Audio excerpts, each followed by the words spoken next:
বিসমিল্লাহির রহমানির রহিম। আসসালামু আলাইকুম। সকলকে আরও একটি নতুন ভিডিওতে স্বাগতম জানাচ্ছি। আমি ইঞ্জিনিয়ার মোহাম্মদ আজম। আজকের এই পর্ব থেকে আমরা একটি নতুন প্লেলিস্ট চালু করতে যাচ্ছি। এই প্লেলিস্টটি হবে ম্যাথ এবং ফিজিক্সের বেসিক কনসেপ্ট নিয়ে। আমরা গত সপ্তাহে আমাদের চ্যানেলে একটি পোল ক্রিয়েট করেছিলাম, যেখানে আমরা জানতে চেয়েছিলাম আপনাদের কাছে যে আপনারা কোন টপিকসটাতে বেশি ভিডিও চান। তো বেশ কিছু আমরা ভোট পেয়েছি। সেখানে সবচেয়ে বেশি স্টুডেন্টরা যেটা চেয়েছেন সেটা হচ্ছে আমাদের এই চ্যানেলে ম্যাথ এবং ফিজিক্সের বেসিক রিলেটেড ভিডিও ক্লাস। তো আজকের এই পর্ব থেকে আমরা সেই বেসিক রিলেটেড ভিডিও ক্লাসগুলো শুরু করব এবং প্রতি সপ্তাহে মিনিমাম 3টি ক্লাস আমরা এই টপিকসের উপরে আনবো ইনশাল্লাহ। তো এই ক্লাসগুলো আপনারা নিয়মিত পাবেন। অতএব নিয়মিত এই ক্লাসগুলো দেখতে আমাদের চ্যানেলটিকে সাবস্ক্রাইব করে চ্যানেলের সঙ্গেই থাকুন। প্রত্যেক সপ্তাহে 3টি, অর্থাৎ প্রতি 2 দিন অন্তর অন্তর একটি ভিডিও বা একদিন অন্তর আমরা একটা ভিডিও পাবলিশ করব। সো আসুন শুরু করা যাক। আজকে আমি টপিকস হিসাবে সিলেক্ট করেছি ডিফারেন্সিয়েশনের কিছু ছোট ছোট বেসিক। আমাদের এই বেসিক ভিডিওগুলো খুব ছোট হবে। ডিফারেন্সিয়েশনের বিষয়গুলো থাকবে, এখানে ইন্টিগ্রেশনের বিষয়গুলো থাকবে, জ্যামিতি, স্থানাঙ্ক জ্যামিতি, ম্যাথের বেসিক টপিকসগুলোর আমরা খুবই ছোট ছোট ভিডিওতে এখানে আলোচনা করব। তো কথা না বাড়িয়ে আসুন শুরু করা যাক। আমরা আজকে জানার চেষ্টা করব ডিফারেন্সিয়েশন কি, সেটা নিয়ে আমার চ্যানেলে অলরেডি কয়েকটি ভিডিও আছে যে ডিফারেন্সিয়েশন কি। ডিফারেন্সিয়েশন অলরেডি আমি সেই ভিডিওগুলোতে বলেছি। ডিফারেন্সিয়েশন হচ্ছে পরিবর্তনের হার নির্ণয় করে বা ঢাল নির্ণয় করে। তো পরিবর্তনের হার যেহেতু ডিফারেন্সিয়েশন নির্ণয় করে, এটা আমরা জানি। যারা জানেন না তারা অবশ্যই আমার চ্যানেলের ডিফারেন্সিয়েশনের বেসিক নিয়ে যে ভিডিওটি আছে সেটা দেখে নিন। তাহলে আমরা বলতে পারি যে ডিফারেন্সিয়েশন করে আমরা আসলে করি কি। ডিফারেন্সিয়েশন করে আমরা নির্ণয় করি পরিবর্তনের হার। এখন আজকের আমাদের যে প্রশ্ন সেটা হচ্ছে এক্স স্কোয়ারকে ডিফারেন্সিয়েশন করলে আমরা জানি 2x হয়।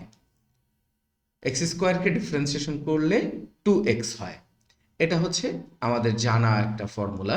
আমরা x to the power n দিয়ে এটাকে ডিফারেন্সিয়েশন করি। যেমন এক্স টু দি পাওয়ার এনকে ডিফারেন্সিয়েশন করলে এই জায়গায় যে ফর্মুলাটা ইউজ হয়েছে সেটা আমরা সবাই জানি প্রায়, N x to the power N minus one. So N এর মান যেহেতু এখানে 2 ছিল, তাহলে এখানে 2 ইন্টু 2 মাইনাস 1 মানে হচ্ছে 1, তাহলে 2x হয়।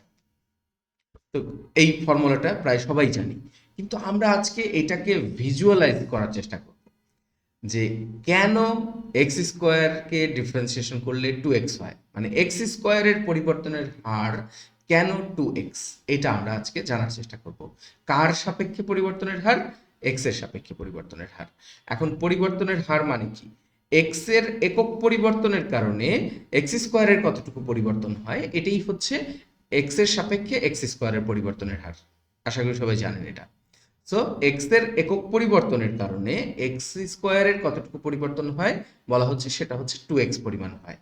তো আমরা এটাকে আজকে ভিজুয়ালাইজ করার চেষ্টা করব। আসুন শুরু করা যাক। আমরা যদি আপনাকে প্রশ্ন করি যে এক্স স্কোয়ার দিয়ে আপনি সবচেয়ে ভালো কোনটাকে ইমাজিন করতে পারেন, কোন জিনিসটা ইমাজিনেশনে আসে, তাহলে বেশিরভাগ স্টুডেন্টই আমি জানি বলবে এক্স স্কোয়ার দিয়ে আমি একটি বর্গক্ষেত্রকে খুব ভালোভাবে ইমাজিন করতে পারি। এক্স স্কোয়ার, কোনো কিছুর স্কোয়ার মানে কি? কোনো কিছুর স্কোয়ার মানে আসলে বর্গ। স্কোয়ার মানে আসলে বর্গ। সো এরকম আমি একটা বর্গকে কল্পনা করতে পারি যার প্রত্যেক বাহু এক্স। তাহলে যদি প্রত্যেক বাহুর পরিমাণ এক্স হয়, তাহলে এইটার ক্ষেত্রফল বা এরিয়া এরিয়া হবে এক্স স্কোয়ার। এটা মোটামুটি আমরা বুঝি। সো আমরা এটার পরিবর্তনের হার নির্ণয় করতে চাই এক্স এর সাপেক্ষে। খুব খেয়াল করে বুঝতে হবে এটাকে।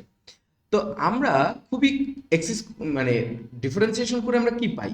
ডিফারেন্সিয়েশন করে আমরা ক্ষুদ্র পরিবর্তনের হার পাই। ভালো করে খেয়াল করি, ক্ষুদ্র পরিবর্তন। তাহলে ক্ষুদ্র পরিবর্তন কতটুকু? আমি এক্স আছে, এই যে এইটা এক্স, আমি এইদিকে একটু ডিএক্স পরিমাণ এটাকে বাড়িয়ে দিলাম। এইটা এক্স ছিল, এটাকে আমি ডিএক্স পরিমাণ একটু বাড়িয়ে দিলাম। তাহলে এই যে ডিএক্স পরিমাণ বাড়িয়ে দেওয়ার ফলে যেটা হবে সেটা যদি আমি একটু খেয়াল করি তাহলে কি হবে, তাহলে এই যে এক্সকে যদি আমি ডিএক্স পরিমাণ বৃদ্ধি করে দিই তাহলে আমাদের এই যে এইটুকু বৃদ্ধি পাবে। এটা আশা আশা করি সবাই বুঝতে পারতেছেন যে এইটুকু বৃদ্ধি পাবে।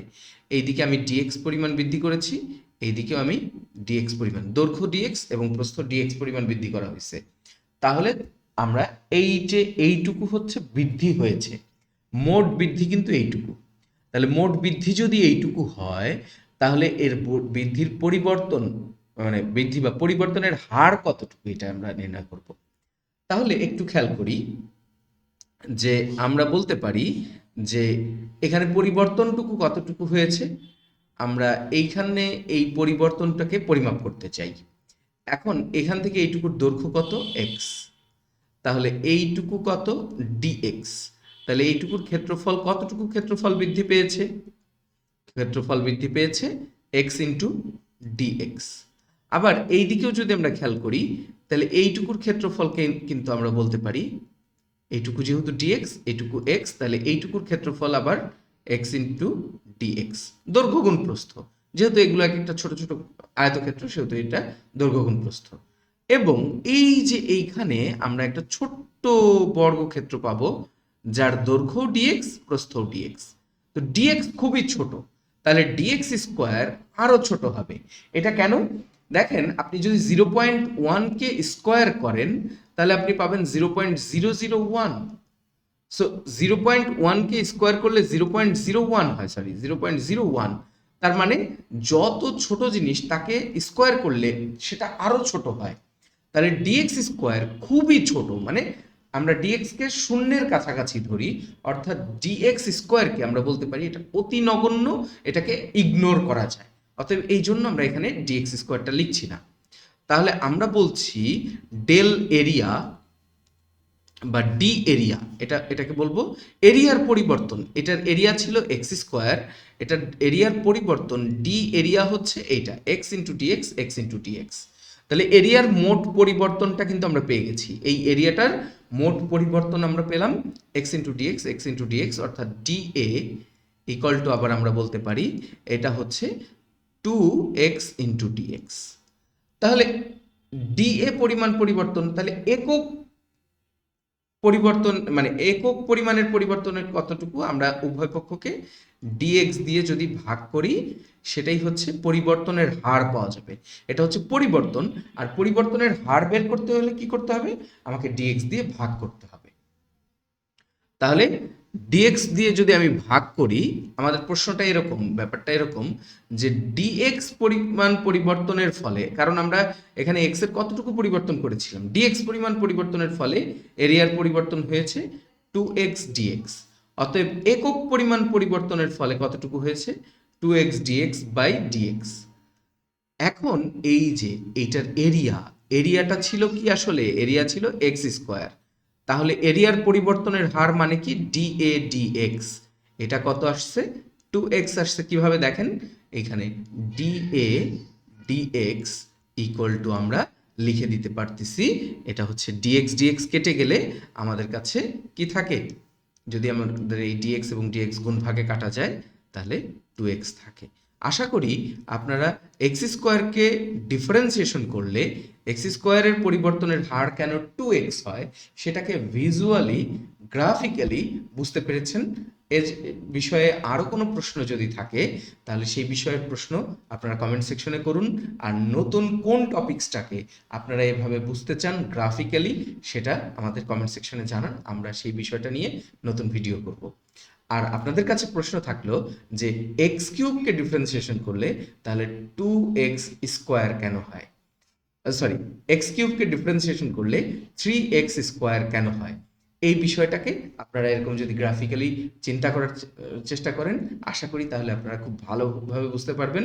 আর যদি না বুঝতে পারেন তাও কমেন্ট সেকশনে জানান, আমরা নেক্সট ভিডিওতে সেই বিষয়ে আলোচনা করবো ইনশাআল্লাহ। ভালো থাকবেন সবাই, আমাদের চ্যানেলের সঙ্গেই থাকবেন, চ্যানেলটিকে সাবস্ক্রাইব করবেন এবং আপনার প্রিয়জনের সাথে এই চ্যানেলটিকে শেয়ার করবেন। এই বলে আজকের ভিডিও এখানেই শেষ করছি। ধন্যবাদ সবাইকে।